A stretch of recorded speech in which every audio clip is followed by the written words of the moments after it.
Welcome to another episode of Eat, Sleep, Drive. My name is Kurt, and while we don't have a vehicle for you today or a car of the traditional sense, we do have something motorized, and spoiler alert, it's actually really fun. This is the Himiway Cruiser, and it is an electric bicycle, also known as an e-bike, and unless you've been living under a rock for the past few years, you've probably heard of these things. And there's good reason for that. They're really fun and super practical. On the practical side, what's one of the main reasons that people don't bike to work? They don't want to get sweaty, it's too much effort. Well, with something like this, which has a throttle, you can just motor your way to work almost like a motorcycle and never have to pedal at all. But before we get too ahead of ourselves, what we're going to do today is we're going to take a look and go over some of the specs of this bike, and then we're going to take it for a ride along the Ohio River and kind of get some good scenery on this beautiful fall day. But before we do any of that, let's unbox this thing and show you what it takes to assemble it. Assembly of the bike took me roughly 35 minutes, and nearly half that time was just unpackaging the shipping materials, which isn't necessarily a bad thing as the bike is well protected during shipment. Most of the bike comes assembled, but you do have to put the handlebars on along with some of the accessories like fenders and luggage rack. They provide a multi-tool in order to assemble the bike, which can work, but having a set of Allen keys along with a crescent wrench, especially to get the pedals on, is a huge help. So, overall, assembly is pretty easy and can be completed with one person.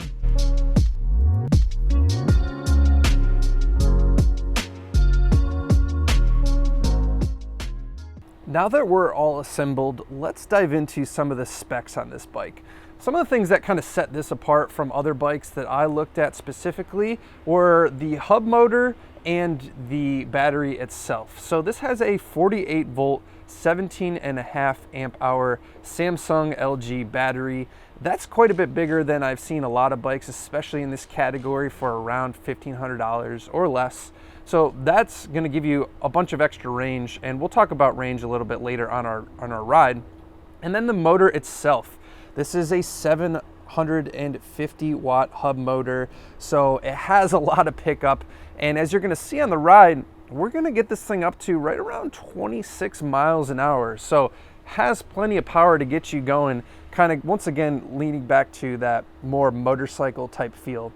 Another thing that I really like about this bike, amongst many things really, is the fact that it comes with a lot of accessories. So typically when you buy an e-bike, you'll have to buy fenders additional, you'll have to buy the storage rack on the back additional, and this all comes standard with the bike. And as you can see, I've already mounted my milk crate on here.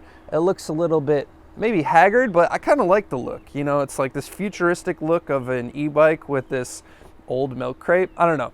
I threw it on here. I like to throw some things in storage there. I typically throw my helmet. One of the things that's also worth mentioning is the fact that this thing is not light. With these big tires, it is an aluminum frame, fortunately, but you know, also a big battery. It's just under 75 pounds, so it's not exactly a lightweight piece, but still very maneuverable. And of course, you know, with the electric assist, it's really not a issue to get going. Over here we can show you the 7 speeds that you have at your disposal. You can shift here, obviously, with the gear. This is for controlling the bike and the LCD screen, which we will turn on by just holding this button. Very clear speed right front and center, which is really nice. And then you can see the odometer. I just got this thing and I already have over 100 miles on it. I genuinely love riding it. Then of course, the battery indicator at the top as well. Another really nice thing that I use frequently is this light. It has a front LED light and you just hit with that button. Also has a tail light, which once again, you know, as I talked about, when it comes to using this sort of as a motorcycle, I really like to have on really at all times to give me a little bit extra visibility, and it flashes as well when you hit the brakes. The battery itself can be charged on the bike or off the bike. It includes a couple keys that you can disconnect this and take the battery off if you'd rather not charge it inside, you know, kind of just bring the battery inside, not the whole bike. But let's do what everyone's really waiting for and take this thing for a ride and see what it's like out on the open road. All right, it is a beautiful day for a bike ride, and we're going to go along the Ohio River here. A little chilly, so I got my jacket on, but I want to start off in the pedal assist mode. So the way the Himiway goes about pedal assist, and of course when I talk about pedal assist, I mean when you pedal, it will help you out. That's one of the main features of e-bikes. This one does additionally have this throttle right here, which you can crack open and without pedaling be propelled forward. Nice feature both ways, but pedal assist can be handled quite differently from bike to bike. And on the Himiway, they kind of do it by speed. And when I say that, I mean, it doesn't seem to be just an assist at given your kind of the way you pedal or how hard you pedal. It will get you to a certain speed. So for example, I have, I think it's 5 different gears. Yes, 5 different gears. I don't know if you can see that on the LCD there. If I'm in speed 1 or gear 1, whatever you'd like to call it, it basically pedals me to about 10 miles an hour, or powers me to about 10 miles an hour. If I go to gear 2, you can see it accelerates me. I'm lightly pedaling to 15 miles an hour. So in this bike, it's a little bit more like speed based and not exactly like cadence or how much you or how difficult you are pedaling based. So that's something to keep in mind because manufacturers kind of do that differently. Some of them, like I said, if you pedal harder, it gives you more assist and etc. And the pedal assist sometimes has to do with power as well. So I wouldn't say it's necessarily negative. It's just sort of a different way to approach it. And the more I've gotten used to it, the more I like it because as you can see what I was doing back there, where it's very narrow, there's a lot of walkers, I can basically limit my pedal assist to roughly around 10 miles an hour. And that makes it very easy to maneuver, and that makes it very easy to not run into people. So, yeah, a bunch of different gears here, which is kind of neat as well. But getting back to the throttle, and I'm going to go up a gear here. I'm probably not going to pedal for too much of this trip because I really want to show how I typically use the bike. If I want to prolong the battery, I will pedal sometimes, because you're going to get more range the more you pedal. That's pretty obvious. But here's what's crazy. I've taken this thing on a pretty long trip, and I was able to get just under 30 miles on throttle alone, meaning I didn't pedal one bit. All I did was twist this throttle, and I was going pretty fast too, pretty high speed on this bike. And I got 27 and a half miles before the battery went dead, which I think is just absolutely crazy for an electric bicycle. I mean, I was more tired, than the bike was. I wouldn't really want to go any farther than that. So I guess what I'm trying to say is the range on this thing is incredible. Now you could probably get maybe 50, 60 if you pedaled. I just don't have that kind of time. I mean, that would be quite a trip, but if you really wanted to go long range, you could. I want to ride on the road here for a moment because I want to show you the top speed. This bike is a class 2, or comes as a class 2 out of the box, but it comes as a certain spec for the US compliance, which basically means that it can only go up to 20 miles an hour on throttle alone. And that's sort of just a standard that we have in the US here. But if you do a little Googling, you can find ways to unlock the speed for, off-road uses. And as you can see here, as I get up to speed, and once again, I'm not even pedaling anymore, just full on throttle, 26 miles an hour. You can get this thing up to 26 on throttle alone. And, that's what I go back to talking about earlier. This is virtually a motorcycle at this point, right? At least a motorcycle for the city. In the city, you're not really going to be going more than 25 miles an hour, really, very much. So it's perfect for someone who, I mean, you could certainly motor around your neighborhood in the suburbs, but for me, as I live in the city, I can go anywhere I want in the city. I can typically get there faster on this than my car, and then I don't have to deal with parking. You know, I can take bike lanes if I keep the speed lower and in compliance with, you know, all the laws and everything. It's just such a great way to get around. So we have the pedal assist buttons or modes. We have the throttle, and like I said, that's really mostly what I use it as, a little motorcycle, and you can just zip around.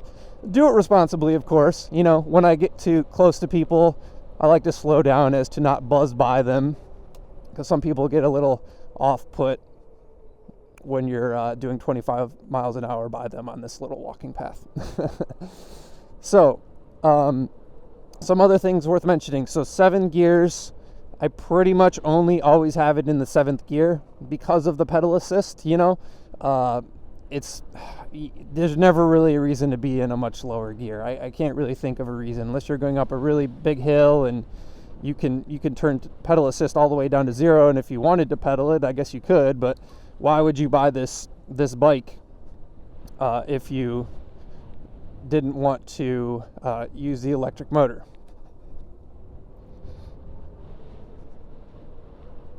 Let's talk about the suspension a little bit. So this has a front suspension fork, so it has front suspension, but it does not have rear suspension. And, you know, for the price point, I can't be too unhappy about that. Of course, I would like a rear suspension, but what I will say is that these fat tires do a great job of kind of acting like a suspension. So I'm never really feel like I'm missing a rear suspension, to be honest. You can go from anywhere from 5 to 30 psi on these tires, and I have them lower, kind of to act as that suspension. You know, the lower you have the psi, the more compliance you're going to have. You know, the more the tires will absorb these bumps. So I have them pretty low. That will sacrifice a little bit of range. You know, the higher psi you have the tires, the more range you're going to get.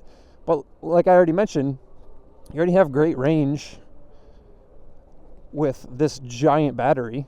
So I don't mind if I sacrifice a couple miles of range for more comfort. So the fat tires make it really nice in that regard to, you know, act, like I said, as a suspension. It looks pretty cool too. It looks very different. Let's go up over here. This is a little side path. See how much we can get cooking here. So outside of the suspension, of course, the motor, the acceleration is pretty good. They do obviously sort of limit how much it feeds in from a stop. But, you know, once you're going, it really kicks you in and gets you up to speed really quickly. I love this thing. This is so fun. Look at this. We're just motoring along at 25 miles an hour.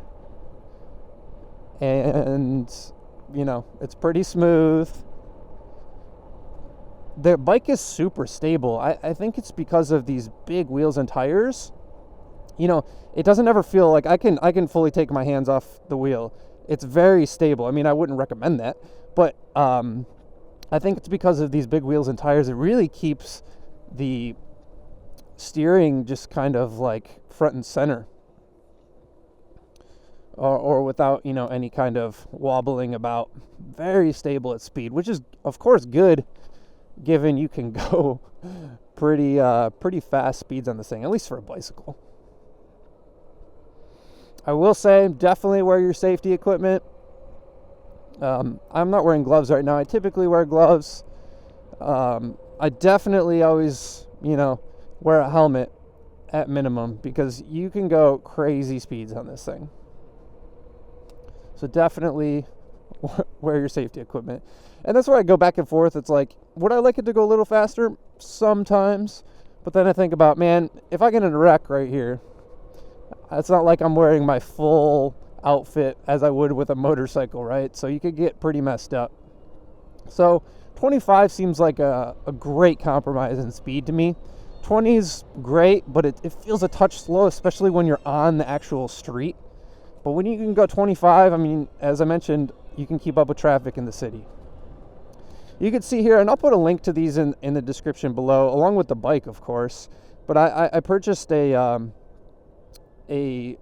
mirror, a side mirror here, that did not come with the bike, but I was doing so much driving on the road, and I really felt like I needed the ability to, you know, kind of see behind me, just like you would on a motorcycle. So I would highly recommend that. I already mentioned the lock. Doesn't come with a lock. No surprise there. Really, no bikes do. Get yourself a nice lock, because this is an investment at right around $1,500, give or take. The values is just incredible. Like, honestly, there are two things that I would say I would nitpick as far as downsides. The first is the brakes. Now, the fact that you can go 25 miles an hour means you have to have some pretty burly brakes. And I wouldn't say the brakes are inadequate. I just wish they were a little better. So that was full stop.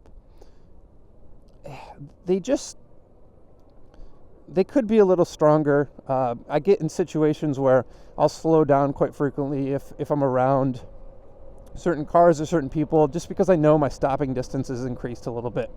And there's a lot of reasons for that, right? The bike is 75 pounds, whatever weight you are, and I think this has a 350 pound capacity or carrying capacity, which is quite a lot. And then you have these giant wheels and tires, which have a lot of momentum. You're going 25 miles an hour. So the brakes could be a little better. And, you know, it's a little more, too, that they feel inconsistent to me. And maybe that's my bad. Maybe I didn't break them in properly. Because when I got on it, I just, you know, kind of hammered it. Of course, went directly to top speed and then hammered on the brakes. So maybe I didn't bed them in correctly. But they feel like they almost pulse a little bit. The rotors aren't warped, but they do seem to pulse a little bit. And like I said, that could be my bad for not breaking them in. Is it a deal breaker? Absolutely not. Like I said before, I am nitpicking at this point because I'm just looking for reasons why. I'm going to go slow here because this child might dart to the right at any moment. I'm just looking for reasons, you know, to kind of nitpick. The other thing I'll say, the other downside, and I kind of alluded to it when we were talking about, you know, the brakes, is the weight itself. At just under 75 pounds, this is not a light bike. I have no problem moving it around, but if you're a smaller individual, you know, you could probably still do it, but it is a little cumbersome at points. It's not a regular motorcycle. It's not a regular bicycle that weighs 20 pounds and you could kind of just throw it over your shoulder, walk up a flight of stairs, or kind of just move it around. It takes a little muscling around, so it's not light, but, you know, that is a price I'm willing to pay to have this extra range, to have the bigger battery, to have the bigger tires for more comfort. I really wouldn't change it, you know. Obviously, sure, we could use some more exotic materials, get it lighter, but the price would go way, way up. So for $1,500, I just don't see how you can lose out on this. And I mean, just think about the gas savings if you use it from a practical standpoint. You could buy this and just use it for fun, just to go out on a beautiful day like this. Look at this. Gorgeous. You could use it for fun, or you could use it to commute to work, or, you know, anywhere. Commute to anywhere. And that's what I use it for. That's why I already have 100 miles on this thing. I did one long trip to do a range test. The rest of the trips have been short, a couple miles at a time. And I've only had this for 2 weeks. So you could see how many times I've used it. I just really, really enjoy it. So let me know what you guys think in the comments below. This has been a very enjoyable video to make. Just kind of riding around here. This is Cincinnati, Ohio. Oh, this boat is not typically here. This is a cool boat. go check that out. But it is absolutely gorgeous outside. I hope you guys enjoyed it. Like I said, let me know what you think in the comments below. We will have links in the description for the bike, for all the accessories that I've put on as well. Thanks for tuning in, guys. See you on the next one.